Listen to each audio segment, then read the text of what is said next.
Kaiser Permanente markets a vision of healthcare where everything is connected. By housing the hospital, the doctor, and the insurance plan under one roof, they promise a seamless experience built entirely around the patient. That image is complicated by a $46 million settlement over claims that Kaiser shared private medical search queries and IP addresses with third-party advertisers like Google and Meta. Regulatory scrutiny revealed further systemic failures.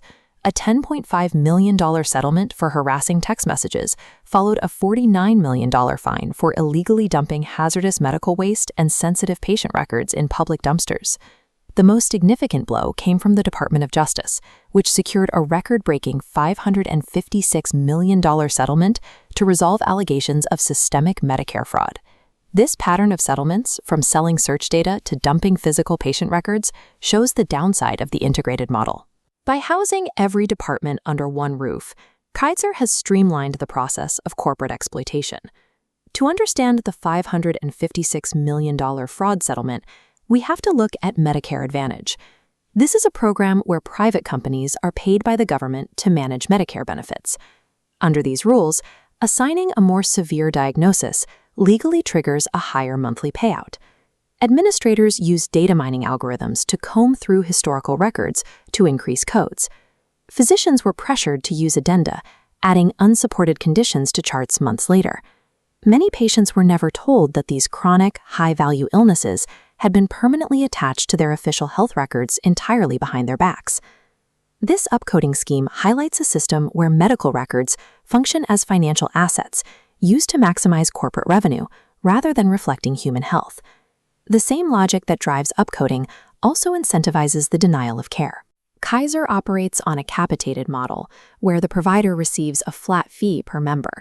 In this system, every dollar spent on actual treatment is a dollar removed from the corporate bottom line. This financial pressure led to a $200 million state regulatory action against Kaiser for failing to provide timely, legally required mental health care. To protest these conditions, 2,000 mental health therapists went on strike, specifically targeting Kaiser's plan to replace human clinical assessments with AI chatbots. Administrators also utilized bureaucratic relabeling, classifying essential physical rehabilitation as custodial maintenance to end coverage and shift recovery costs onto the patient. Kaiser's efficiency depends on this two-sided strategy, maximizing government billing for phantom illnesses while minimizing the cost of treating real ones. This institutional rigidity also governed Kaiser's COVID-19 mRNA vaccine mandates. mRNA vaccines use a genetic sequence to instruct cells to produce a protein that triggers an immune response. The organization suspended thousands of employees and used security to escort out experienced nurses who requested medical or religious exemptions. This chart visualizes findings from a 2025 peer-reviewed study analyzing federal VAERS data. Proportional reporting ratio, or PRR, is a statistical measure used to determine if an adverse event is reported more frequently for one vaccine than others. The data shows significant spikes in cognitive impairment and psychiatric illnesses following mRNA vaccination compared to standard flu shots. By early 2026, the CDC and HHS stripped mRNA vaccines of their universally recommended status, citing cardiovascular risks and moving toward shared clinical decision-making. Despite the federal shift and emerging safety signals, Kaiser enforces universal vaccination to align with state-level political frameworks like those championed by Governor Gavin Newsom.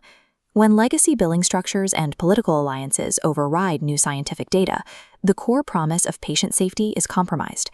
The integrated model creates a specific obstacle for patients. When care is denied or a medical chart is manipulated, the appeal goes to the same corporation that employs the doctor. Protecting your health requires auditing your complete medical records. Look for retroactive addenda or severe diagnoses for conditions you were never treated for. Monitor your patient portals and remain cautious about how your personal health data is being tracked and shared with third-party marketing firms. True healthcare requires a return to individualized informed consent, rather than corporate mandates applied to broad populations. In this system, your provider is a multi-billion-dollar corporation. Your recovery depends on treating them as such, an entity that must be constantly audited and held to account.